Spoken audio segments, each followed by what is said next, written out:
Hello friends, welcome to খেল দুনিয়া। সবাইকে অবাক করে দিয়ে হঠাৎ করেই একজন বিদেশিকে সই করালো মোহনবাগান। কিছুক্ষণ আগেই এই খবরটা অফিসিয়ালি জানানো হয়েছে মোহনবাগানের পেজ থেকে। তো সেই প্লেয়ারটি নুনো রেইস।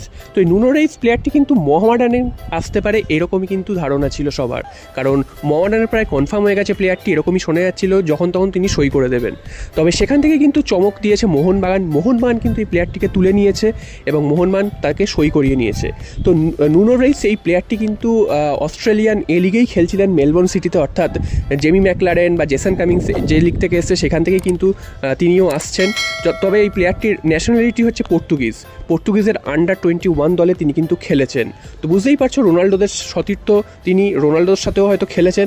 তো এই প্লেয়ারটিকে কিন্তু মোহনবাগান সই করিয়ে নিল এবং মোহনবাগান যেইখানে সই করালো এটা কিন্তু খুবই একটা চমকপ্রদ ব্যাপার, কারণ মোহনবাগানের সমস্ত বিদেশি কোটা কিন্তু কমপ্লিট হয়ে গেছে আমরা জানি।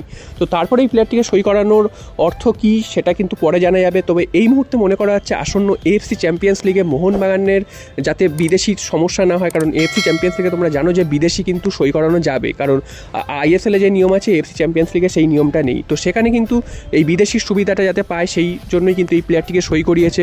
অন্যদিকে মোহনবাগানের এই মুহূর্তে টম অ্যালড্রেড এবং রড্রিগেস দুজন রয়েছে, তাদের মধ্যে কিন্তু চোট আঘাতের একটা সম্ভাবনার প্রবণতা রয়েছে। যদি কোনো প্লেয়ার চোট আঘাত পায় সেক্ষেত্রে কিন্তু তাকে আনরেজিস্টার্ড করে এই প্লেয়ারটিকে রেজিস্টার্ড করানো হতে পারে। এই প্লেয়ারটির গুণ কিন্তু সেন্ট্রাল ডিফেন্সের পাশাপাশি রাইট ব্যাকেও তিনি খেলতে পারেন। তো দুটো কোয়ালিটি রয়েছে, তো সব মিলিয়ে কিন্তু এই প্লেয়ারটিকে খুব বুদ্ধিদীপ্তভাবে সই করিয়েছে মোহনবাগান এবং এই প্লেয়ারটি সই করানোর ফলে মোহনবাগানের ডিফেন্স কিন্তু অনেকটাই স্ট্রং হয়েছে বলা যায়। যদিও মোহনবাগানের এই মুহূর্তে একজন ইন্ডিয়ান ডিফেন্ডারের দরকার ছিল সেন্ট্রাল ব্যাকে, সেটা কিন্তু হয়নি। তবুও যে মোহনবাগানের ডিফেন্সের যে বেহাল অবস্থাটা তৈরি হয়েছে সেখান থেকে মেরামত করার একটা সুযোগ পেয়েছে মোহনবাগান, এটা কিন্তু একটা ভালো দিক। এবং মোহনবাগান এই প্লেয়ারটিকে কীভাবে ইউজ করে সেটাই এখন দেখার। তবে প্লেয়ারটির বয়সটাই কিন্তু অনেকটা বেশি, সেটাও কিন্তু একটা দেখার বিষয়। 33 বছর বয়স, তো সেই বয়সের একটা সমস্যা যাতে না হয় সেটাও কিন্তু মোহনবাগানকে দেখতে হবে। তো সব মিলিয়ে কিন্তু হঠাৎ করে একটা চমক দিয়েছে মোহনবাগান বলাই যায়, এবং এই প্লেয়ারটিকে কবে থেকে মাঠে নামায় সেটাও একটা দেখার বিষয়। আগামী এএফসি চ্যাম্পিয়ন্স লিগেই মাঠে নামায় নাকি পরবর্তী ম্যাচ থেকে মাঠে নামাবে সেটাও কিন্তু দেখার বিষয়। তবে যেটা কিন্তু খুব দরকার ছিল ডিফেন্সটা মেরামত, সেই মেরামত কিন্তু করছে মোহনবাগান, সেটা বোঝাই যাচ্ছে।